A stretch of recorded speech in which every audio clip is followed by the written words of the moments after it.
In this video, we're going to cover the last two of our reaction patterns, which are single replacement and double replacement. They both work through very similar means, they just have slightly different sets of reactants and slightly different ways of determining whether or not the reaction happens. That's the main difference why I separated these two out, is that there is the possibility for single and double replacement reactions to not actually happen when you mix two things together. Synthesis, decomposition, and combustion, if you do those reactions, they always occur. Single and double replacement, sometimes, sometimes not. You are going to need your notebook. You're going to need something to write with. You will also need your chart of charges for this because now we're going to use the top right-hand corner of it and the bottom right-hand corner of it. All right, so once you have all those ready, let's go. So first type of reaction is single replacement. The way to think about single replacement is think about like you're at a dance, right? So you know how the dance is, people cut in, people cut out. That's what replacement is. An element is replacing another element in a compound, right? So these right here are the generic forms of replacement where A and B are metals, X and Y are nonmetals. In the first example, the lone metal A is going to kick B out of the compound. It will wind up bonding with X, and then B goes off on its own. The second example is a nonmetal replacement, where you have the nonmetal Y kicking out X and bonding with A. Right, so the general idea here is that a metal will kick out another metal, a nonmetal will kick out another nonmetal. For the purposes of replacement reactions, we treat hydrogen like a metal because hydrogen has a positive charge. Now, the reason why I said we have to look to see if the reaction actually happens is because the reaction for single replacement only occurs if the solo element on your reactant side is more reactive than the thing it's trying to kick out of the compound. And the way we're going to do that is we're going to use our activity series. So the activity series is just a measurement of elements from the most reactive to the least reactive. The most reactive elements at the top, the least reactive elements at the bottom, and the higher up an element is, the more likely it is to kick something else out of a compound. So if we look at the chart on the right, potassium is the most reactive element. That means that if potassium is by itself, it will kick every other element out of whatever compound it's in. Doesn't matter. But no element can kick potassium out of a compound because every element's less reactive. Gold, for example, on this sheet is very unreactive, right? So if you have pure gold will not kick anything out of a compound, which kind of makes it useful in jewelry, right? We don't want to have gold be reactive and kick other things out of compounds and dissolve and break our really expensive jewelry. So we have an example here, so aluminum and copper. If I have pure aluminum reacting with copper, so if I put aluminum foil in a copper chloride solution, this reaction happens because on our activity series, Al is above copper, which means it's more reactive than copper, so it can kick copper out of any compound it may happen to be in.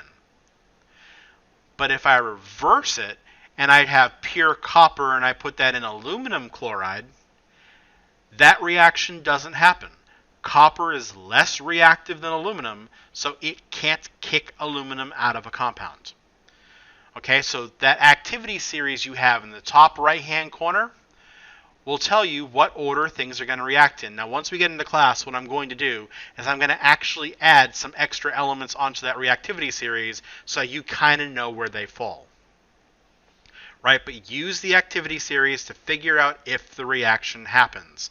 If it doesn't happen, then what you do is you say no reaction or NR or no can do or something along those lines just to say, hey, this doesn't happen.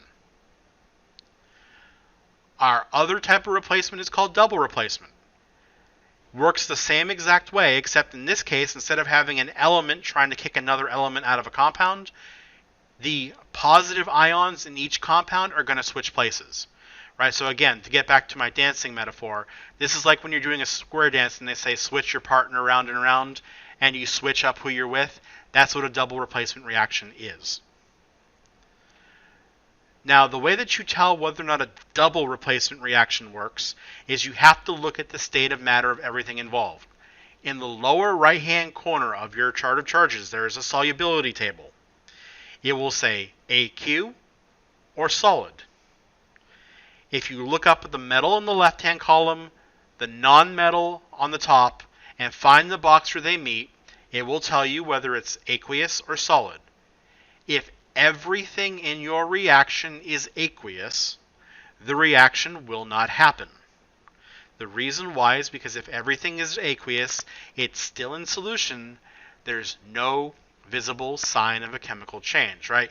You poured two solutions together, and you got a larger solution with no other visible thing. There was no bubbling, there was no real change in volume, there was no solid being formed, so you have no evidence that anything actually ever happened.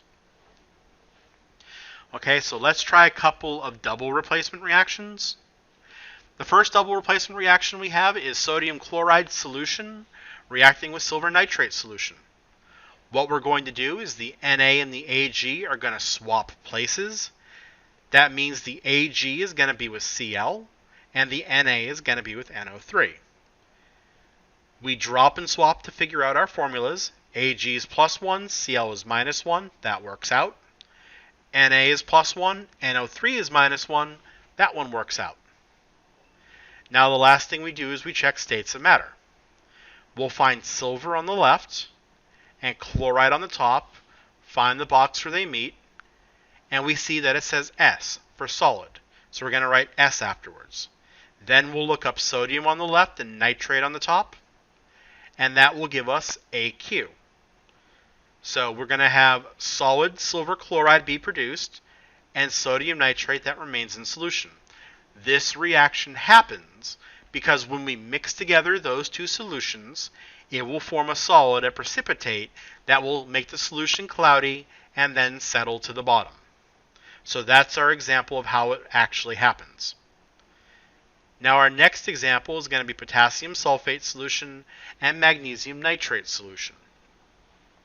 Again, K and Mg switch places. And the thing to keep in mind, subscripts do not go across the arrow unless they're part of a group. What that means is the 2 on the potassium doesn't go across.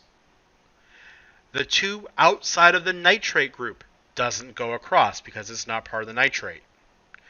But the 4 for the oxygens on the sulfate and the 3 for the oxygens on the nitrate do carry across the arrow because sulfate is SO4 and nitrate is NO3. So we're going to have potassium with nitrate. K is +1, NO3 is -1. They cancel out, works perfectly fine. Magnesium with sulfate. Magnesium is +2, sulfate is -2. They cancel out, that works just fine. Now we'll look up solubility. Potassium and nitrate is AQ. Magnesium and sulfate, also AQ. In this reaction, all 4 things are aqueous, which means they stay in solution. Because all 4 things have stayed in solution, we have no observable change that a reaction happened. Therefore, no reaction actually happened, so this is NR. No reaction does not occur. Okay, so that is single and double replacement. Again, we're going to have plenty of practice with these in class. You'll hopefully get good at these. The 2 things to keep in mind are when things switch, right? So whether the metal or the non-metal will switch and whether or not they actually do based on the activity series. And also keep in mind that you have to drop and swap everything when you make formulas on the product side, and those subscripts may or may not go across depending on where they're located. All right, so those are the notes for Chapter 7, and I will see you guys in class.